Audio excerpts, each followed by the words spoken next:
Assalamualaikum warahmatullahi wabarakatuh. Perkenalkan, saya Sarah Safira, mahasiswa dari Universitas Islam Negeri Sumatera Utara. Di video kali ini saya akan membahas tentang materi dari salah satu mata kuliah, yaitu anatomi fisiologi manusia, yaitu sistem peredaran darah. Sebelumnya saya ucapkan terima kasih kepada Bu Sukria yang telah mengajar kami tentang materi tersebut.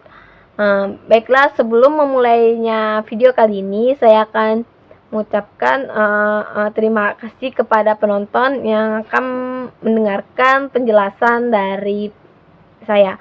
Dan juga saya mengucapkan mohon maaf bila ada kalimat ataupun pengucapan dari materi yang saya bawakan ini berbeda. Baiklah, akan kita mulai.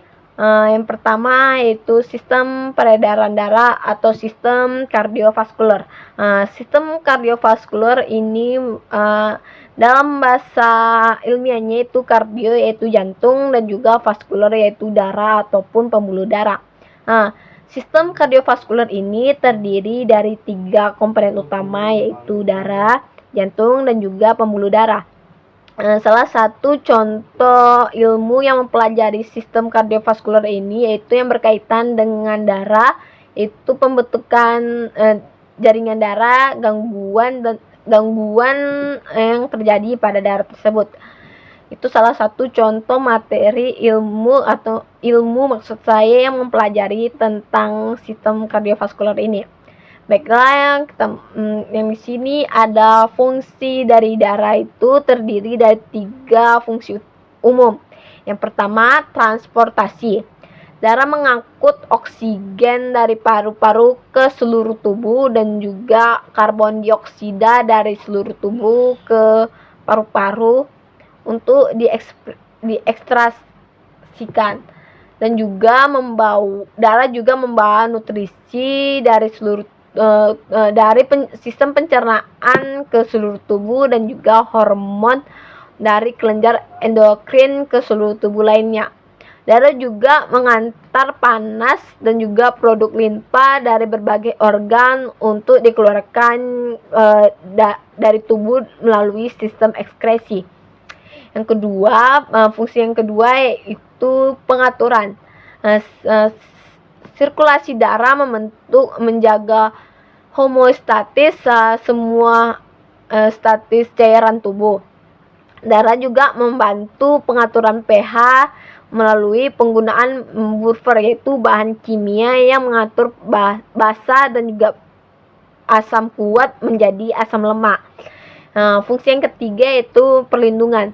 Darah bisa menggumpal atau menjadi sebuah gel jika melindungi sebuah kehilangan berlebihan pada sistem kardiovaskular ini bila terjadi kecelakaan ataupun sebuah luka.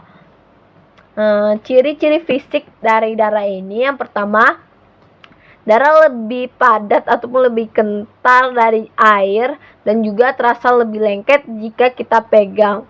Kemudian suhu darah itu sekitar 38 derajat Celcius. Sekitar 1 derajat Celcius itu lebih tinggi dari suhu tubuh oral ataupun pudar, di mana suhu darah ini bila dikeluarkan dari tubuh itu cenderung 38 derajat Celcius. Darah juga memiliki pH sedikit basa mulai dari 3,75 sampai 3,74. Rata-rata pH darah itu sekitar 7,4. Warna darah itu bervariasi tergantung kandungan oksigen di dalamnya. Bila darah terlihat lebih cerah, itu mengandung kaya akan oksigen. Sedangkan bila darah terlihat merah tua, itu cenderung kekurangan oksigen. Darah juga memiliki sekitar 20% cairan di tubuh kita, yaitu ekstraseluler, sedangkan itu merupakan 80% dari total massa tubuh kita. Komponen darah. Seluruh darah memiliki 2 komponen utama, yaitu plasma darah, yaitu cairan encer matriks ekstraseluler yang mengandung zat terlarut, dan juga terbentuknya elemen yaitu sel dan fragma sel. Jika kita mengambil suatu sampel darah melalui pengecekan, itu biasanya pada lab itu biasanya saat kita mengambil darah itu di tabung gelas kecil, kita biasa memutarnya dan juga akan melihat sel-sel darah itu terangkat atau yang lebih padat itu di atas, sedangkan plasma sel itu atau cairan itu yang lebih encer itu berada di lapisan bawahnya. Kemudian darah itu dipompa oleh jantung melalui pembuluh darah. Jantung itu berdetak sekitar 100.000 kali setiap harinya, yang menambahkan bahwa 35 juta denyut jantung itu dalam setahun, sedangkan sekitar artinya 2,5 miliar kali denyut jantung itu rata-rata di tubuh kita. Bukankah itu hebat jantung? Kemudian sisi kiri dari jantung itu memompa melalui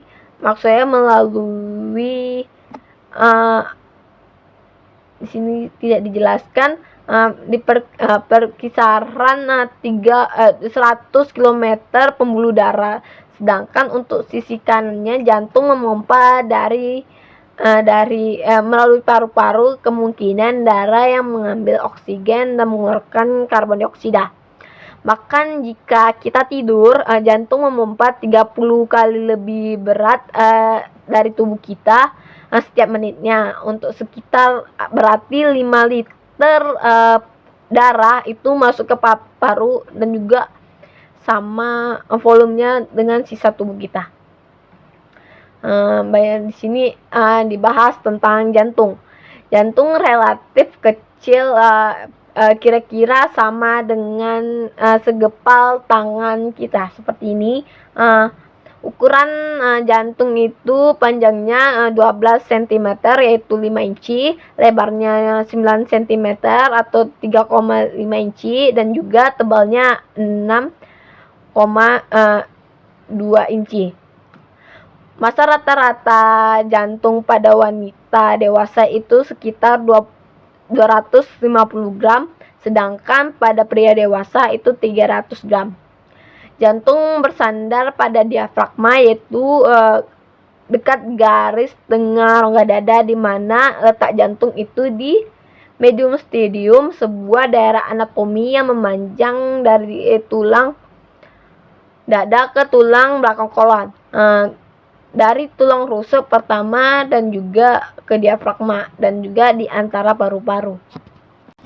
Di sini juga bahwa garis tengah tubuh kita itu vertical imaginer, yaitu membagi kiri dan kanan yang tidak sama. Kemudian kita lihat di sini pada gambar terjelas itu sisi kiri dan sisi kanan. Pada ini membataskannya. Ini letak paru-paru, dan juga ini adalah jantung. Ini pada tampak depan, yang ini paru-paru, dan ini jantung. Ini diafragma. Nah, kemudian ada perikardium. Perikardium itu adalah selaput yang melindungi ataupun mengelilingi jantung yang biasanya disebut perikardium. Pembatasan jantung pada posisinya itu di mediastinum, yaitu memberi pemberian kebebasan yang cukup untuk gerak, untuk kontraksi yang kuat ataupun cepat, di mana ada rongga pada rongga dada kita, ada rongga untuk memompa jantung tersebut. Perikardium ini terdiri dari dua bagian utama, yaitu perikardium viscosa dan juga serosa perikardium. Perikardium viscosa ini terdiri dari jaringan ikat pada yang tidak teratur, yang kuat dan tidak elastis. Sedangkan untuk perikardium serosa lebih tipis dan juga halus. Membrannya akan membentuk lapisan ganda di sekitar jantung. Lapisan parietal luar perikardium serosa ini menyatu dengan perikardium fibrosa. Lapisan viresal bagian dalam perikardium serosa yang juga disebut epikardium adalah salah satu lapisan dinding jantung dan melekat erat pada permukaan jantung. Mari kita lihat gambarnya. Di sini terlihat jelas bahwa di sini lapisan fibroperikardium. Sedangkan ini adalah lapisan seros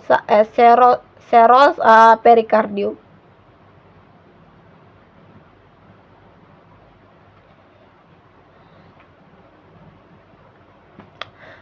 Ruang jantung, jantung memiliki 4 ruang. Yang pertama, 2 ruang penerima superior yaitu arterium, yaitu ruang arterium itu terdiri 2 bilik dan juga ruang masuk, maksud saya ruang masuk yaitu bilik, dan juga 2 pompa inferior yaitu ventricle.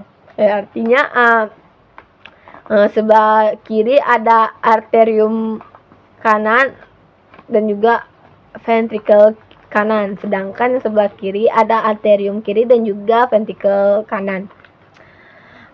Arterium berpasangan menerima darah dari pembuluh darah, yang artinya pengembalian darah ke jantung disebut vena, yaitu sedangkan untuk ventricle mengeluarkan darah dari jantung ke pembuluh darah yang disebut arteri. Pada permukaan anterior setiap arterium terdapat struktur seperti kantong berkerut yang disebut dengan daun telinga. Setiap daun telinga sedikitnya meningkatkan kapasitas arterium sehingga dapat menampung volume darah yang lebih besar. Jika di permukaan itu hati salah, di situ harusnya jantung adalah serangkaian alur yang disebut sulci yang mengandung darah koroner, pembuluh darah, dan juga jumlah lemak yang bervariasi. Setiap sulcus menandai batas luar antara 2 bilik jantung. Sulcus koroner dalam mengelilingi sebagian besar jantung dan menandai batas luar antara arterium superior dan ventricle inferior. Interventricular anterior sirkular merupakan lengkung bagian dari anterior. Setiap daun telinga sedikitnya meningkatkan kapasitas arterium sehingga dapat menampung. Itu ini yang tadi. Dan juga dimana dibilang seperti daun telinga itu karena pada bagian itu dia terlihat seperti daun telinga atau biasanya disebut dengan telinga anjing. Kemudian di sini arterium kanan membentuk permukaan jantung dan menerima darah dari 3 vena, yaitu vena cava superior, vena cava inferior, dan juga sinus koroner serous. Ventricle kanan itu memiliki sekitar 4-5 mm dengan ketebalan rata-rata dan membentuk sebagian besar permukaan anterior jantung. Bagian dari ventricle kanan berisi serangkaian tonjolan yang dibentuk dan juga berkumpulan serat jantung dengan disebut transcularal. Sedangkan untuk arterium kiri memiliki ketebalan yang sama dengan arterium kanan dan membentuk sebagian besar dari jantung. Sedangkan untuk ventricle kiri adalah ruang paling tebal dari jantung. Rata-rata tebalnya itu sekitar 10-15 mm. dan juga membentuk pucuk ujung dari jantung tersebut, seperti vertikal kanan, vertikal kiri juga mengandung calcula carnea dan memiliki chordea tenninea yang berlabut kutub viscus didalis ke otot papilar, dan darah mengalir dari vertikal ini melalui apa ya? Melalui pembuluh darah. Sedangkan itu katup, di sini ada pembahasan tentang katup jantung dan juga pembuluh darah. Saat setiap bilik jantung berkontraksi, maka mendorong volume darah ke dalam ventrikel ataupun keluar dari jantung ke dalam arteri. Katup membuka dan juga menutup sebagai respons terhadap perubahan tekanan saat jantung berkontraksi dan juga berrelaksasi. Masing-masing dari 4 katup membantu mengalirkan darah dari satu daerah dengan membuka untuk membiarkannya darah masuk, kemudian menutupnya untuk mengalirkannya kembali. Terlihat pada gambar ini gambar jantung yang berada gambar melintang. Terdapat 4 katup, yaitu di sini katupnya.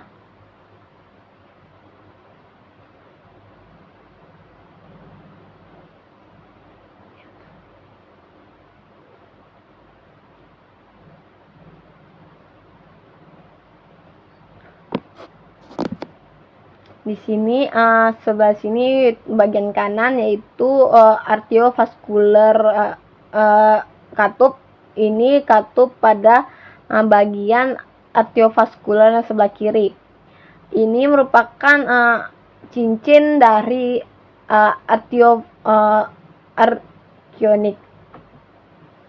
Sedangkan ini pulmona merupakan cincin pulmonari. Kemudian terlihat pada gambar yang ini dan juga yang ini. Ini katupnya membuka saat terjadi kontraksi, di mana darah akan masuk ke dalam dan juga akan tertutup, di mana jika darahnya tidak akan terjadi keluar, yaitu ketika katup arteriovaskular terbuka, ujung bulat pada kups akan melonjak ke dalam ventrikel, itu yang ini. Sedangkan ventrikel akan berrelaksi otot papilarnya, dan juga darah akan tertekan lebih tinggi di arterium karena tekanan lebih rendah pada bagian ventrikelnya. Ketika ventrikelnya berkontraksi, tekanan darah akan mendorong katup ke atas sampai ke ujung bertemu dengan penutup dan juga membuka saat bersamaan bila otot papilar berkontraksi yang menariknya pada di sini,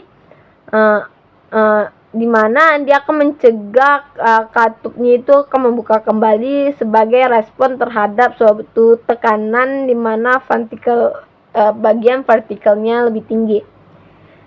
Jika katup arteriovaskularnya ini rusak ataupun berdarah, akan memuntahkan ke bagian arterinya. Itu biasanya biasanya itu terjadi bila jantungnya bermasalah, di mana kita harus memasang ringnya. Kemudian ini adalah gambar mikroskopis dari bagian katup yang terbuka.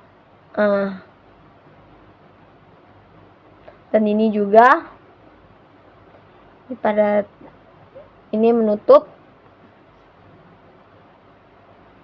ini membuka, ini menutup, dan ini membuka. Akan terulang kembali. Kemudian ada sistem sistematik dan paru. Dalam sirkulasi postal yaitu kelahiran, jantung memompa darah menjadi dua, yaitu sirkulasi tertutup dengan setiap denyut, sirkulasi sistemik, dan juga pulmonal yaitu sirkulasi paru-paru. Nah, kedua sirkulasi tersebut disusun menjadi secara satu dengan keluarnya darah dari jantung menuju masuk ke bagian tubuh lainnya. Di sini saya akan jelaskan darah yang dipompa oleh jantung akan masuk, yang terlihat di sini biru itu kaya akan karbon dioksida, sedangkan yang merah itu kaya dengan oksigen. Sini ventrikel kanan akan memompa darah menuju paru-paru melalui arteri pulmonari. Kemudian di dalam paru-paru akan terjadi penukaran pada alveolus, di mana darah yang dibawa oleh maksud saya karbon dioksida yang dibawa oleh darah itu akan bertukar di alveolus, kemudian berubah menjadi darah yang kaya akan oksigen. Kemudian darah kaya akan oksigen ini akan menuju balik ke arterium kiri melalui vena pulmonari. Nah, ini merupakan aorta antara paru-paru dan juga jantung. Kemudian pada jantung, darah yang masuk ke arterium kiri ini akan masuk ke ventrikel kanan melalui katup yang tadi. Kemudian darah yang masuk dari ventrikel kanan ini akan masuk ke arteri sistematik. Kemudian darah yang kaya akan O2 ini akan mengalirkan ke seluruh tubuh kita. Kemudian dari sebelah kiri tubuh kita, setelah darah ini akan mengalir ke sistem pencernaan, sistem pernapasan, sistem yang lainnya. Nah, kemudian darah ini balik ke jantung melalui vena sistemik dengan menuju ke arterium kanan. Terlihat pada gambar di sini ada terlihat dua vena cava. Kemudian pengulangannya akan lebih lanjut lagi melalui arteri pulmonari. Sistem ini disebut pada bagian sistem darah menuju paru-paru ini merupakan sistem peredaran darah kecil, sedangkan untuk jantung menuju ke seluruh tubuh merupakan sistem peredaran darah besar. Baiklah, di situ yang bisa saya sampaikan. Saya ucapkan terima kasih kepada penonton yang telah mendengarkan penjelasan saya, dan juga saya mohon maaf bila ada salah-salah kata. Saya akhiri. Wassalamualaikum warahmatullahi wabarakatuh.